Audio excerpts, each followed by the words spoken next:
Hello friends, തംബ്നെയിലിൽ കണ്ടതുപോലെ നമ്മുടെ വീട്ടിലൊരു ചിരട്ടക്കല്ല് പൊട്ടിപ്പോയിട്ടോ. സംഭവം നമുക്ക് കുറച്ച് വിഷമമുണ്ടെങ്കിലും ഇത് നമുക്ക് അടിപൊളി ഒരു ഡെക്കോറാക്കി എടുത്താലോ. അപ്പോൾ ഫസ്റ്റ് ഞാൻ ഈ ഒരു ചിരട്ട യൂസ് ചെയ്തിട്ടൊരു സിമ്പിളായിട്ടുള്ള രീതിയിലൊരു ക്യാൻഡിൽ ലൈറ്റ് സ്റ്റാൻഡായിട്ട് ഉണ്ടാക്കിയിട്ടുള്ളത്. അപ്പോൾ ഇതിൽ യൂസ് ചെയ്തിട്ടുള്ള ഈ ഒരു ക്യാൻഡിൽ ഞാൻ അത്യാവശ്യം ഒരു ഗ്ലാസ് പെയിൻറ് വർക്കുകളൊക്കെ ചെയ്ത് അടിപൊളിയാക്കി എടുത്തിട്ടുണ്ട്. നെക്സ്റ്റ് ഈ ഒരു ചിരട്ടക്കായലിൻ്റെ ആ ഒരു സ്റ്റിക്ക് ഉണ്ടല്ലോ മരത്തിൻ്റെ, അപ്പോൾ അത് യൂസ് ചെയ്തിട്ട് ഞാൻ ക്രിസ്മസ് സ്പെഷ്യൽ സ്റ്റാർ സ്റ്റിക്കാണ് ഉണ്ടാക്കിയെടുത്തിട്ടുള്ളത്. അപ്പോൾ ഈ ഒരു സ്റ്റാർസ് ഞാൻ ഉണ്ടാക്കിയെടുത്തിട്ടുള്ളത് നമ്മുടെ മിഠായി കടലാസ് യൂസ് ചെയ്തിട്ടാണ്. അപ്പോൾ അതിൻ്റെ വീഡിയോ ഞാൻ മുമ്പ് അപ്ലോഡ് ചെയ്തിട്ടുണ്ട്. അപ്പോൾ അതെല്ലാവരും കണ്ടു നോക്കട്ടോ. അത്യാവശ്യം നല്ല വ്യൂസ് വന്നിട്ടുള്ളൊരു വീഡിയോ ആയിരുന്നു കേട്ടോ. അപ്പോൾ ഫസ്റ്റ് ക്രാഫ്റ്റിലേക്ക് പോവാം. അപ്പോൾ അതിന് വേണ്ടിയിട്ട് നമ്മൾ വീട്ടിൽ സാധാ യൂസ് ചെയ്യുന്ന ഈ ഒരു മെഴുകുതിരിയാണ് ഞാൻ എടുത്തിട്ടുള്ളത്.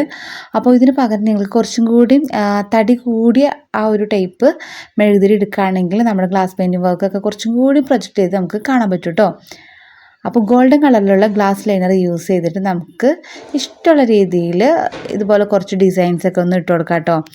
ഈ ഒരു ഗോൾഡൻ കളറിലുള്ള ഔട്ട്ലൈനറിൻ്റെ നോസിൽ അത്യാവശ്യം വലിപ്പമുള്ളതാട്ടോ. അതുകൊണ്ടാണ് നല്ല തിക്നെസ്സിലാണ് ഇതിൻ്റെ ആ ഒരു ഇങ്ക് പുറത്തേക്ക് വരുന്നത്.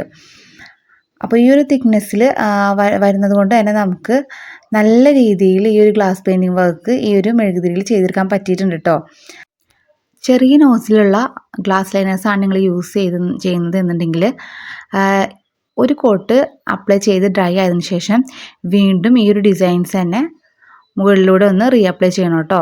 എന്നാലാണ് നമ്മൾ ഇതിൻ്റെ ഉള്ളിൽ ഗ്ലാസ് കളേഴ്സ് ഫില്ല് ചെയ്യുമ്പോൾ അത് പോവാതിരിക്കുള്ളൂ കേട്ടോ. നല്ല തിക്നെസ് ഉള്ള മെഴുകുതിരിയാണെങ്കിൽ നമുക്ക് ഇതിൽ കുറച്ച് സ്റ്റാർസും അതുപോലെ തന്നെ ചെറിയ ക്രിസ്മസ് ട്രീ ഒക്കെ വരച്ചു കൊടുക്കാൻ പറ്റും കേട്ടോ. ഇത് ഒട്ടും തിക്നെസ് ഇല്ലാത്തത് കൊണ്ടാണ് സിമ്പിളായിട്ടുള്ള ഡിസൈൻസ് ചെയ്തെടുക്കുന്നത്.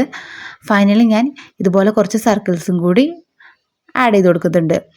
ഈ ഒരു സർക്കിൾസിൻ്റെ എല്ലാ ഭാഗവും ജോയിൻ്റ് ആവാനായിട്ട് ശ്രദ്ധിക്കണം കേട്ടോ. അതല്ലെങ്കിൽ ഗ്ലാസ് കളേഴ്സ് കൊടുക്കുമ്പോൾ അതൊക്കെ ലീക്ക് ആവാനായിട്ടുള്ള ചാൻസ് ഉണ്ട്. ഇനി ഇത് ഓവർനൈറ്റ് വെച്ചിട്ട് നല്ല രീതിയിലൊന്ന് ഡ്രൈ ആക്കി എടുക്കണം കേട്ടോ. അപ്പോൾ ഡ്രൈ ആക്കി എടുക്കാനായിട്ട് താഴെ ഒരു ഡബിൾ ടേപ്പ് സ്റ്റിക്ക് ചെയ്തിട്ട് അതിൻ്റെ മുകളിൽ ഈ ഒരു മെഴുകുതിരി വെച്ചാൽ മതി കേട്ടോ.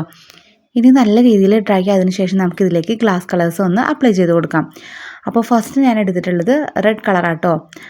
എല്ലാ സർക്കിൾസിലും ഈ ഒരു റെഡ് കളറാണ് അപ്ലൈ ചെയ്ത് കൊടുക്കുന്നത്. അപ്പോൾ വളരെ കുറച്ച് മാത്രം ഗ്ലാസ് കളർ അപ്ലൈ ചെയ്യുക. അതല്ലെങ്കിൽ ഈ ഒരു സർക്കിൾസിൻ്റെ പുറത്തേക്ക് ഇതുപോലെ പോകാനുള്ള ചാൻസ് ഉണ്ട് കേട്ടോ. അപ്പോൾ അങ്ങനെ എങ്ങാനും പോവുകയാണെങ്കിൽ പെട്ടെന്ന് തന്നെ നമ്മളതൊന്ന് വൈപ്പ് ചെയ്തെടുത്താൽ മതി. അപ്പോൾ ഇതുപോലെ ഞാൻ എല്ലാ സർക്കിൾസിലും റെഡാണ് അപ്ലൈ ചെയ്ത് കൊടുക്കുന്നത്. അപ്പോൾ ഒരു സൈഡ് മാത്രം ആണ് നമുക്ക് ഒരു ടൈമിൽ കൊടുക്കാൻ പറ്റുള്ളൂ കേട്ടോ. അതല്ലെങ്കിൽ ഗ്ലാസ് കളേഴ്സ് ലീക്കാനുള്ള ചാൻസ് ഉണ്ട്. പിന്നെ ഈ ഒരു ഡിസൈൻ വരുന്ന ഭാഗത്ത് ഒരു 3-4 ഭാഗത്ത് മാത്രമാണ് ഈ ഒരു ഡിസൈൻ വരുന്നത്. അവിടെ ഞാൻ ഗ്രീൻ കളറാണ് അപ്ലൈ ചെയ്യുന്നത്. പക്ഷേ ഈ ഒരു ഗ്രീൻ കളർ എത്ര പ്രാവശ്യം നമ്മൾ റീഅപ്ലൈ ചെയ്ത് കൊടുത്താലും കണ്ടില്ലേ ഇതുപോലെ അങ്ങ് വറ്റി പോവാട്ടോ. പിന്നെ കുറച്ച് ലീക്കേജും വന്നിട്ടുണ്ടായിരുന്നു. എനിക്ക് തോന്നുന്നൊരു 5-6 പ്രാവശ്യം റീഅപ്ലൈ ചെയ്തിട്ടാണ് ഈ ഒരു ഗ്രീൻ കളേഴ്സ് ആ ഒരു ഡിസൈൻസിൽ കറക്റ്റായിട്ട് നിന്ന് കിട്ടിയത് കേട്ടോ. അപ്പോൾ ഒത്തിരി ടൈം നമ്മൾ എടുത്ത് ചെയ്തൊരു വർക്കാണ്. കാണുമ്പോൾ ചെറിയൊരു മെഴുകുതിരിയിൽ ഒരു കുഞ്ഞൻ വർക്ക്, പക്ഷെ അതല്ല കേട്ടോ, ഒരുപാട് ടൈം നമ്മൾ എടുത്തിട്ട് ചെയ്തൊരു വർക്കാട്ടോ. കാരണം ഓരോ സൈഡിൽ വെച്ച് ആ ഒരു സൈഡിൽ വരുന്ന ഡിസൈൻസിൽ മാത്രമാണ് നമുക്ക് ഈ ഒരു ഗ്ലാസ് കളേഴ്സ് അപ്ലൈ ചെയ്യാൻ പറ്റുള്ളൂ. അതിനുശേഷം അത് നല്ല രീതിയിലൊന്ന് ഡ്രൈ ആക്കി കിട്ടണം. ഡ്രൈ ആക്കി കിട്ടിയിട്ടാണ് നമുക്ക് വീണ്ടും ആ ഒരു മെഴുകുതിരി ചെരിച്ച് വെച്ചിട്ട് മറ്റ് സൈഡുകളിൽ ഇതുപോലെ ഗ്ലാസ് കളേഴ്സ് അപ്ലൈ ചെയ്യാൻ പറ്റുള്ളൂ. പക്ഷേ ഇത്രയും കഷ്ടപ്പെട്ട് നമ്മൾ ഈ ഒരു വർക്ക് ചെയ്താലുണ്ടല്ലോ ഫൈനൽ റിസൾട്ട് നല്ല അമേസിങ് ആയിട്ട് കിട്ടിയിട്ടുണ്ട്. എന്താ പറയുക, അത്രയും എനിക്ക് ഇഷ്ടമായൊരു വർക്കാട്ടോ. ഞാൻ ഈ ഒരു രീതിയിൽ ഇത്രയും പ്രതീക്ഷിച്ചിട്ടുണ്ടായില്ല ഈ ഒരു വർക്കിൻ്റെ റിസൾട്ട്. പക്ഷേ എനിക്ക് ഭയങ്കരമായിട്ട് ഇഷ്ടപ്പെട്ടു. അപ്പോൾ ഈ ഒരു ഗ്രീൻ കളറ് എത്ര പ്രാവശ്യം അപ്ലൈ ചെയ്തെന്ന് എനിക്ക് തന്നെ അറിയില്ല. പക്ഷേ എങ്കിലും ഈ ഒരു രീതിയിൽ നമുക്ക് ഫൈനലി അത് കിട്ടിയിട്ടുണ്ട്. ഇനി ഇതിൻ്റെ എല്ലാ ഭാഗവും നല്ല രീതിയിലൊന്ന് ഡ്രൈ ആയി കിട്ടണം കേട്ടോ. കണ്ടില്ലേ, അപ്പോൾ ഒരു 3-4 ഭാഗത്ത് മാത്രമാണ് ഈ ഒരു ഗ്രീൻ കളർ വരുന്നുള്ളൂ. ബാക്കിയുള്ള ഭാഗത്ത് ഗോൾഡൻ കളറും പിന്നെ റെഡ് കളറാണ് പ്രൊജക്റ്റ് ചെയ്ത് നിൽക്കുന്നത്. ഇനി ഈ ഒരു ക്യാൻഡിലിനൊരു സ്റ്റാൻഡ് വേണ്ടേ. അപ്പോൾ സ്റ്റാൻഡിനായിട്ട് നമ്മുടെ വീട്ടിൽ പൊട്ടിപ്പോയിട്ടുള്ള ഈ ഒരു ചിരട്ടക്കയിലാണ് ഞാൻ എടുത്തിട്ടുള്ളത് കേട്ടോ. അപ്പോൾ ഈ ഒരു ചിരട്ടക്കയലിൻ്റെ ചിരട്ട യൂസ് ചെയ്തിട്ടാണ് നമ്മൾ നമ്മുടെ ക്യാൻഡിലിനൊരു സ്റ്റാൻഡ് ഉണ്ടാക്കി കൊടുക്കുന്നത്. അപ്പോൾ ഇതിന് പകരം നമുക്ക് സാധാ ചിരട്ട വേണമെങ്കിലും യൂസ് ചെയ്യാം കേട്ടോ. അപ്പോൾ ഈ ഒരു അലൂമിനിയത്തിൻ്റെ ആ ഒരു പോർഷൻ ഞാൻ റിമൂവ് ചെയ്തിട്ടുണ്ട്. പിന്നെ ഇതിൻ്റെ ഒരു ആണി വരുന്ന ആ പോർഷൻ ഉണ്ടല്ലോ, ആ ഒരു സ്ക്രൂ എത്ര റിമൂവ് ചെയ്യാൻ ശ്രമിച്ചിട്ടും പോകുന്നുണ്ടായില്ല കേട്ടോ. പിന്നെ ഞാനത് അങ്ങനെ തന്നെ നിൽക്കട്ടെ എന്ന് വിചാരിച്ചു. അതല്ലെങ്കിൽ നമ്മുടെ ചിരട്ട പൊട്ടി പോകാനുള്ള ചാൻസ് ഉണ്ട് കേട്ടോ. അപ്പോൾ അതുകൊണ്ട് നമുക്ക് നമ്മുടെ വർക്കിലേക്ക് പോവാം.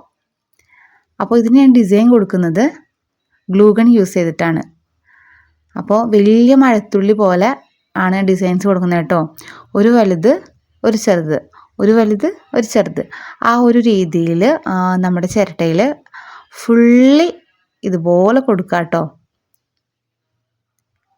ഇതിൻ്റെ ഇടയിൽ നമുക്ക് വേണമെങ്കിൽ റൗണ്ട് ഷേപ്സൊക്കെ ആഡ് ചെയ്യാം. പക്ഷേ അതിനേക്കാളും നല്ലതായിട്ട് എനിക്ക് തോന്നിയത് ഈ ഒരു ഡിസൈൻ തന്നെയാണ് കേട്ടോ. അപ്പോൾ ആ ഒരു ചിരട്ടയിലുള്ള സ്ക്രൂ ഞാൻ അവിടെ തന്നെ നിർത്തിയിട്ടുണ്ട്. അപ്പോൾ അത് നമ്മുടെ വർക്കിനൊരു അഭംഗിയൊന്നും തോന്നുന്നില്ല കേട്ടോ കണ്ടിട്ട്. അപ്പോൾ ഈ ഒരു രീതിയിൽ ഞാൻ കംപ്ലീറ്റ്ലി ചെയ്തെടുക്കുന്നുണ്ട്. അപ്പോൾ നമ്മളിത് ചെയ്യുമ്പോൾ തന്നെ മറുഭാഗമൊക്കെ പെട്ടെന്ന് തന്നെ ഡ്രൈ ആയി കിട്ടിയിട്ടുണ്ട് കേട്ടോ. കണ്ടില്ലേ? അപ്പോൾ ഇതുപോലെ ഗ്ലൂ ഗണ്ണൊക്കെ നല്ല രീതിയിൽ ഡ്രൈ ആയി കിട്ടിയിട്ടുണ്ട്. ഇനി നമുക്കിതൊന്ന് പെയിൻറ്റ് ചെയ്യണം കേട്ടോ. പെയിൻറ്റ് ചെയ്യാനായിട്ട് എൻ്റെ കയ്യിൽ ഗോൾഡൻ കളർ ഇല്ല. അപ്പോൾ അതുകൊണ്ട് ഞാൻ എന്ത് ചെയ്തു, നമ്മുടെ കയ്യിലുണ്ടായിരുന്ന ഈ ഒരു ഗ്ലാസ് ലൈനർ ആട്ടോ, ഗ്ലാസ് കളർ അല്ല, ഗ്ലാസ് ലൈനർ ഗോൾഡൻ കളറിലുള്ളത് എടുത്തിട്ട് അത് ഞാൻ സ്പഞ്ച് യൂസ് ചെയ്തിട്ട് ഇതുപോലെ ഒന്ന് ടാബ് ചെയ്ത് കൊടുക്കുക കേട്ടോ. അപ്പോൾ ഇത് ഒരുപാട് നാൾ എൻ്റെ കയ്യിൽ ഇരുന്ന ഒരു ഗ്ലാസ് ലൈനറാണ്. അതുകൊണ്ട് തന്നെ നമുക്ക് ഗ്ലാസ് പെയിൻറ്റ് വർക്കൊക്കെ ചെയ്യുമ്പോൾ കുറച്ച് ബുദ്ധിമുട്ടാട്ടോ ആ ഒരു നോസിലൂടെ ഈ ഒരു ഇങ്ക് വരാനായിട്ട്. അപ്പോൾ അത് നമുക്ക് വെറുതെ കളയാൻ പറ്റില്ലല്ലോ. അപ്പോൾ നമുക്ക് പെയിൻറ്റിന് പകരം ഇതങ്ങ് യൂസ് ചെയ്യാം. അപ്പോൾ ഈ ഒരു ചിരട്ടയുടെ അകത്തും പുറത്തും ഒരുപോലെ ഇത് സ്പഞ്ച് യൂസ് ചെയ്തിട്ട് അപ്ലൈ ചെയ്ത് കൊടുത്തിട്ടുണ്ട്. ഇനി ഇത് നമുക്കൊരു സ്റ്റാൻഡായിട്ട് ഇരിക്കണമെന്നുണ്ടെങ്കിൽ ഇതുപോലൊരു റിങ് വേണം കേട്ടോ. അപ്പോൾ ഈ ഒരു റിങ് എന്ന് പറയുന്നത് നമ്മുടെ സെല്ലോ ടേപ്പൊക്കെ തീർന്നു കഴിയുമ്പോൾ നമുക്ക് കിട്ടില്ലേ, ആ ഒരു സംഭവമാണ്. ഇതിലേക്ക് ഞാൻ ഗ്ലിറ്റർ ടേപ്പ് ഒന്ന് ചുറ്റി കൊടുക്കുന്നുണ്ട് കേട്ടോ. അപ്പോൾ ഇതുപോലെ ഈ ഒരു ഗ്ലിറ്റർ ടേപ്പ് ചുറ്റിയിട്ട് ഇതിൻ്റെ അടിയിലേക്ക് ഒന്ന് സ്റ്റിക്ക് ചെയ്ത് കൊടുക്കണം.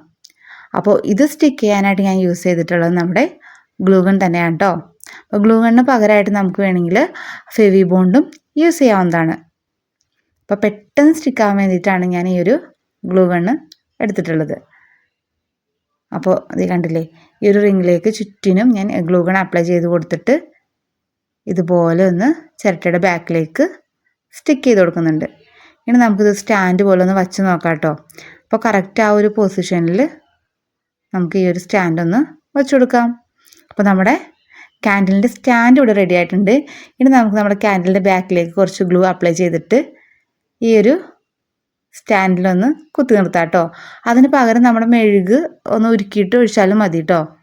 അപ്പോൾ ഈ ഒരു സ്റ്റാൻഡിൽ വെച്ചിട്ട് നമ്മുടെ മെഴുകുതിരി കത്തിക്കാണ് നല്ല ഭംഗിയുണ്ട് കേട്ടോ. ഫാൻ ഇട്ടുകൊണ്ടാണ് ആ ഒരു തീ അങ്ങോട്ടും ഇങ്ങോട്ടും ആളുന്നത്. ഇപ്പം നമ്മൾ ഫാനൊക്കെ ഓഫ് ചെയ്തിട്ട് പകലാണ് വീഡിയോ എടുക്കുന്നത്. അതുകൊണ്ട് തന്നെ കർട്ടൻ താത്തിയിട്ടിട്ടാട്ടോ. അത്യാവശ്യം ഒരു ഇരുട്ട് കിട്ടിക്കോട്ടെ എന്ന് വിചാരിച്ചിട്ടാണ് അങ്ങനെ ചെയ്തിട്ടുള്ളത്. നെക്സ്റ്റ് നമ്മുടെ ഈ ഒരു ചിരട്ടക്കയലിൻ്റെ ആ ഒരു സ്റ്റിക്ക് ഉണ്ടല്ലോ, മരത്തിൻ്റെ ആ ഒരു സ്റ്റിക്ക് ഞാൻ എടുത്തിട്ടുണ്ട്. അത് യൂസ് ചെയ്തിട്ട് നമുക്കൊരു സ്റ്റാർ സ്റ്റിക്ക് ഉണ്ടാക്കിയെടുക്കാം കേട്ടോ. അപ്പോൾ ഫസ്റ്റ് നമ്മുടെ ഈ ഒരു സ്റ്റിക്കിൽ കംപ്ലീറ്റ്ലി റെഡ് കളർ ഒന്ന് അപ്ലൈ ചെയ്ത് കൊടുക്കുന്നുണ്ട്. അതും സ്പഞ്ച് യൂസ് ചെയ്തിട്ട് തന്നെയാണ് റെഡ് കളർ അപ്ലൈ ചെയ്ത് കൊടുക്കുന്നത്. ഇനി ഞാൻ എടുത്തിട്ടുള്ളത് മുമ്പത്തെ വീഡിയോയിൽ നമ്മൾ ഉണ്ടാക്കിയിട്ടുള്ള മിഠായി കടലാസ് യൂസ് ചെയ്തിട്ടുള്ള സ്റ്റാർസ് ആട്ടോ. അപ്പോൾ ഈ ഒരു വീഡിയോ കാണാത്തവരൊന്ന് കണ്ടു നോക്കുക. നല്ല അടിപൊളി ഒരു ക്രാഫ്റ്റ് വർക്കാണ്. അപ്പോൾ ഈ ഒരു സ്റ്റാർസ് നമ്മുടെ സ്റ്റിക്കിലേക്ക് ഒന്ന് ഒട്ടിച്ചു കൊടുക്കാം കേട്ടോ. അപ്പോൾ ഈ ഒരു സ്റ്റാർസൊക്കെ ഒട്ടിച്ച് കഴിഞ്ഞപ്പോഴാണ് ഒരു കാര്യം എനിക്ക് മനസ്സിലായത്, ഈ ഒരു റെഡ് കളർ അപ്ലൈ ചെയ്തില്ലെങ്കിലും കുഴപ്പമൊന്നുമില്ല. കാരണം നമ്മുടെ സ്റ്റിക്ക് അത്ര നമുക്ക് വിസിബിളായിട്ട് കാണുന്നൊന്നുമില്ല കേട്ടോ. ബാക്ക് സൈഡിൽ കാണും, ഫ്രണ്ട് പോർഷനിൽ ചെറിയ രീതിയിൽ മാത്രമേ കാണുന്നുള്ളൂ. കണ്ടില്ലേ? അപ്പോൾ നമുക്ക് ഈ ഒരു റെഡ് കളറ് നിർബന്ധമൊന്നുമില്ല കേട്ടോ കളർ ചെയ്ത് കൊടുക്കണം എന്നുള്ളത്. അപ്പോൾ ഇതുപോലെ ഒരു ഗ്യാപ്പിട്ട് നമുക്ക് പറ്റാവുന്ന അത്ര സ്റ്റാർസ് ഞാനിതിൽ സ്റ്റിക്ക് ചെയ്ത് കൊടുക്കുന്നുണ്ട്. അപ്പോൾ 7 സ്റ്റാർസാണ് ഞാൻ അതിൽ ഉണ്ടാക്കിയിട്ടുണ്ടായത്. 2 സെയിം കളറിലുള്ള മിഠായി കളേഴ്സ് യൂസ് ചെയ്തിട്ടാണ് ഉണ്ടാക്കിയിട്ടുള്ളത്. ബാക്കി 6 ഞാൻ ഇതുപോലെ ഒന്ന് സ്റ്റിക്ക് ചെയ്ത് കൊടുക്കുന്നുണ്ട്. ഈ ഒരു സ്റ്റാർ സ്റ്റിക്കിൽ കുഞ്ഞു കുഞ്ഞു ബൾബുകളുള്ള ലൈറ്റ് കിട്ടുമല്ലോ വാങ്ങാനായിട്ട്. ആ ഒരു ലൈറ്റും കൂടി ഒന്ന് ചുറ്റി ചുറ്റി കൊടുക്കുകയാണെങ്കിൽ ഉണ്ടല്ലോ നല്ല അടിപൊളി ലുക്കായിരിക്കും കേട്ടോ കാണാനായിട്ട്. അപ്പോൾ നമ്മുടെ കുട്ടികൾ ഇത്തവണ ക്രിസ്മസ് കരോളിന് പോകുമ്പോൾ കയ്യിൽ കൊടുക്കാൻ പറ്റിയിട്ടുള്ള, പ്രത്യേകിച്ച് സാന്റാക്ലോസിൻ്റെ കയ്യിൽ കൊടുക്കാൻ പറ്റിയിട്ടുള്ള ഒരു അടിപൊളി ഒരു സ്റ്റാർ സ്റ്റിക്കാണ്. ആ ഒരു ലൈറ്റും കൂടി വരുമ്പോഴാട്ടോ ഈ ഒരു വർക്ക് കാണാനായിട്ട് കൂടുതൽ ഭംഗി ഉണ്ടാവുക. അപ്പോൾ എൻ്റെ കയ്യിൽ ആ ഒരു ലൈറ്റ് ഇല്ലാത്തത് കൊണ്ടാണ് ഞാൻ അതിട്ടിട്ട് കാണിക്കാത്തത് കേട്ടോ. കരോളിന് പോകുന്ന എല്ലാ കൂട്ടുകാരും ജസ്റ്റ് ഒന്ന് ട്രൈ ചെയ്ത് നോക്കിയിട്ട് അഭിപ്രായം പറയണേ. ഇന്നത്തെ ഈ ഒരു ക്രാഫ്റ്റ് വർക്കുകൾ ഇഷ്ടപ്പെട്ടവരൊക്കെ ഒന്ന് ലൈക്ക് ചെയ്യുക, ഷെയർ ചെയ്യുക, കമൻറ്റ് ചെയ്യുക. ഒപ്പം നമ്മുടെ ചാനലൊന്ന് സബ്സ്ക്രൈബ് ചെയ്ത് സപ്പോർട്ട് ചെയ്യാം കേട്ടോ. Thank you for watching.